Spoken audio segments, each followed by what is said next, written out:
Hello friends, welcome to my channel. మీకు కనుక ఈ వీడియో నచ్చినట్లయితే తప్పకుండా లైక్ చేయండి. చారు శోభన పెళ్లి కూతురులాగా రెడీ అయ్యి శ్రీను బావుకు నేనంటే ఇష్టం, అందుకే నేను ఇలా రెడీ అయ్యాను అని చెప్పి పద్మ పార్వతి వాళ్ళతో అంటూ ఉంటే ఇకప్పుడు పద్మ పార్వతి ఇద్దరు కూడా షాక్ అవుతూ ఉంటారు. ఏడాదిలోపు మీ చేతిలో మనవడినో మనవరాలను పెడతాను, వాళ్ళకి ఏం పేర్లు పెట్టాలో మీరు డిసైడ్ అవుతూ ఉండండి. ఇక ఇప్పుడు బయటకు వెళ్ళండి, నేను శ్రీను బావ కోసం ఎదురు చూస్తూ ఉంటాను, వచ్చే టైం అయింది కదా అని చెప్పి అలా చారు పద్మని పార్వతిని ఆ గదిలో నుండి బయటకు పంపించేస్తుంది. ఇదేంటి ఇలా మాట్లాడుతుంది, మొన్నేమో ఆద్యకి నిజం తెలిసినా కూడా ఇంట్లో ఎవరికి చెప్పలేదు, ఇప్పుడేమో శ్రీను దాన్ని ఇష్టపడుతున్నాడని అంటుంది, అసలు ఏం జరుగుతుంది అని చెప్పి పద్మ పార్వతితో అంటూ ఉంటే ఏం జరిగితే మనకెందుకు లేవదునా, మొత్తానికి వాళ్ళిద్దరూ ఒకటవ్వడమే కదా మనకు కూడా కావాల్సిందే అని చెప్పి పార్వతి అంటూ ఉంటుంది. మరోవైపు చారు తెల్ల చీర కట్టుకొని అందంగా రెడీ అయ్యి శ్రీను కోసం ఎదురు చూస్తూ ఇక ఆ గదిలో మల్లెపూలు, స్వీట్స్, ఫ్రూట్స్ అవన్నీ కూడా సిద్ధంగా ఉంచుతుంది. తర్వాత ఆద్య దగ్గరికి వెళ్తుంది. ఆద్యని గదిలోకి లాక్కొచ్చి చూసావా సెటప్ అంతా అదిరిపోయింది కదా అని చెప్పి ఇప్పుడు శ్రీను బావ నాతో ఒకటవ్వాలంటే ఏదో ఒక ప్లాన్ చెప్పు అని అంటూ ఉంటుంది. నాన్నని చూపిస్తావా అని చెప్పి ఆద్య అంటూ ఉంటే ఇకప్పుడు చారు అబ్బా ఆద్య, నువ్వు కనుక నాకు ఇప్పుడు ప్లాన్ చెప్పావనుకో, ఆ తర్వాత మీ నాన్న దగ్గరికి నువ్వు వెళ్ళొచ్చు, ఆయనతో మాట్లాడొచ్చు, నీతో పాటు తీసుకొచ్చుకోవచ్చు కూడా అని చెప్పి చారు అంటూ ఉంటే ఇకప్పుడు ఆద్య అలా చారు వైపు చూస్తూ ఉంటే చూసావా మీ నాన్న మాట వినగానే నీ మొహంలో ఎలా సంతోషం కనిపిస్తుందో, మొహం ఎలా కలకల్లాడిపోతుందో, అందుకే ఈ ఒక్కసారికి ప్లాన్ చెప్పు అని అలా చారు ఆద్యని అడుగుతూ ఉంటే ఇక అప్పుడు ఆద్య నువ్విప్పుడు ఆ అట్టిపళ్ళు తిను అని చెప్పి అంటూ ఉంటుంది.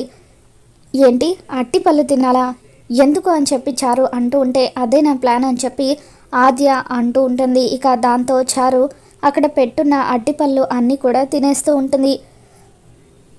అట్టిపళ్ళు తినేసాను, ఇప్పుడు ఏం చేయాలని చారు అంటూ ఉంటే ఆ తొక్కలు గదిలో వేసేయి అని చెప్పి అంటూ ఉంటే ఏంటి గదిలో వెయ్యాలా, మరి బావ చూస్తే తిడతాడు కదా అని చెప్పి అంటూ ఉంటే లేదు, శ్రీను ఇప్పుడు గదిలోకి వచ్చేటప్పుడు ఆ అట్టి తొక్కల మీద కాలు వేసి నీ మీద పడతాడు, అప్పుడు ఇద్దరు ఒకరి కళ్ళలోకి ఒకరు చూసుకుంటారు అని చెప్పి ఆద్య అంటూ ఉంటే అప్పుడు చారు డ్రీమ్స్లోకి వెళ్ళిపోతూ ఇక అలా శ్రీను ఆ అరటి తొక్కల మీద కాలు వేసి జారినట్టుగా తన మీద పడ్డట్టుగా ఊహించుకుంటూ ఉంటుంది.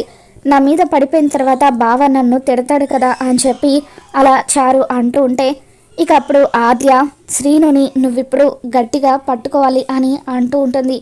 ఉడుం పట్టు పట్టేశాను, ఇప్పుడు ఏం జరుగుతుంది చెప్పు అని చారు అంటూ ఉంటే ఇక అప్పుడు ఆద్య శ్రీను కళ్ళలోకి నువ్వలా ప్రేమగా చూస్తూ ఉంటావు, శ్రీను వదులు అని చెప్పి గొడవ చేసినా కూడా నువ్వు అస్సలు వదలొద్దు అని అంటూ ఉంటే ఇకప్పుడు చారు అవును నేను బావని గట్టిగా పట్టేసుకున్నాను, బావ కూడా మెల్లిగా నా నుండి విడిపించుకోవడం ఆపేశాడు అని చెప్పి ఇక అలా చారు ఆనందపడిపోతూ ఉంటుంది. ఇక ఆ తర్వాత శ్రీను నీకు లొంగిపోతాడని చెప్పి ఆద్య అంటూ ఉంటే చాలు చాలు ఇక్కడి నుండి నేను చూసుకుంటాను అని చెప్పి చారు మొత్తానికి అదిరిపోయే ప్లాన్ వేశావు, సూపర్ ఆద్య అని చెప్పి థ్యాంక్స్ అంటూ ఆద్యకి థ్యాంక్స్ చెబుతుంది.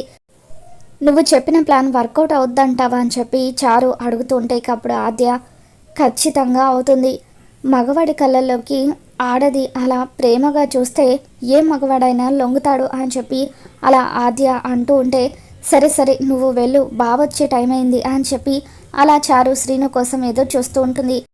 తనకి బాగా కడుపు నొప్పిగా అనిపిస్తూ ఉంటుంది. ఇదేంటి ఇంత కడుపు నొప్పి వస్తుంది, అట్టికాయల ఎఫెక్టా, అయ్యో ఇప్పుడు ఈ కడుపు నొప్పి నుండి నేను ఎలా బయటపడాలి, ఎలాగైనా సరే ఈరోజు శ్రీను బావతో ఒకటవ్వాలని చెప్పి చారు అలా శ్రీను కోసం ఎదురు చూస్తూ ఉంటే కొద్దిసేపటికి శ్రీను వస్తాడు. ఇక తన ప్లాన్ ప్రకారం అరటి తొక్కల మీద కాలు వేసి జారి శ్రీను మంచం మీద పడిపోవడంతో తన ముక్కుకి దెబ్బ తగులుతుంది. ఇదేంటి ఇలా జరిగింది, ఇది నా ప్లాన్లో లేదు కదా అని చెప్పి చారు అంటూ ఉంటుంది. ఇక శ్రీను కోపంగా చూస్తూ ఏంటి అరటికాయలు తిని ఇలా తొక్కల్ని గదిలో పడేసామని చెప్పి అంటూ ఉంటే అయ్యో నేను కదా బావా అని చెప్పి చారు అంటూ ఉంటుంది.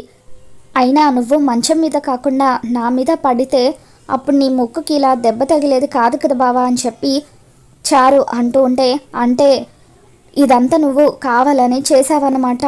నీ మీద నేను కాలు జారి పడాలనేది నీ ప్లానా? అందుకే ఇలా తొక్కలన్నీ కూడా గదిలో విసిరేసావా అని చెప్పి శ్రీను ఒక్కసారిగా చారు చెంప పగలగొడతాడు.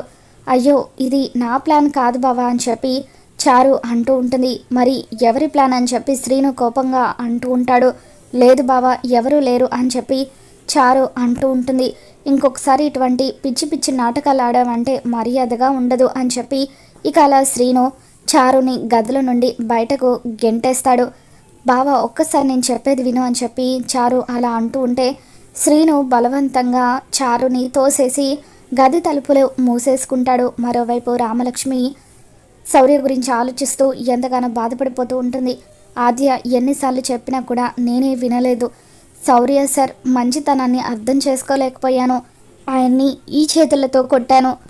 మరి తప్పు చేయని ఆయన్ని ఈ చేతులతో కొట్టాను కదా, నేను చేసిన తప్పుకి నాకు శిక్ష పడాలంటూ పక్కనే కట్టెల పొయ్యిలో ఉన్న కట్టెలను తీసుకొని తన చేతిని కాల్చుకుంటుంది. మరోవైపు శౌర్య కూడా రామలక్ష్మి గురించి ఆలోచిస్తూ మందు తాగుతూ ఉంటాడు. మరి రాబోతున్న ఎపిసోడ్లో ఏం జరగబోతుందో మళ్ళీ మన ఛానల్లో తెలుసుకుందాం. వీడియో నచ్చినట్లయితే తప్పకుండా లైక్ చేయండి.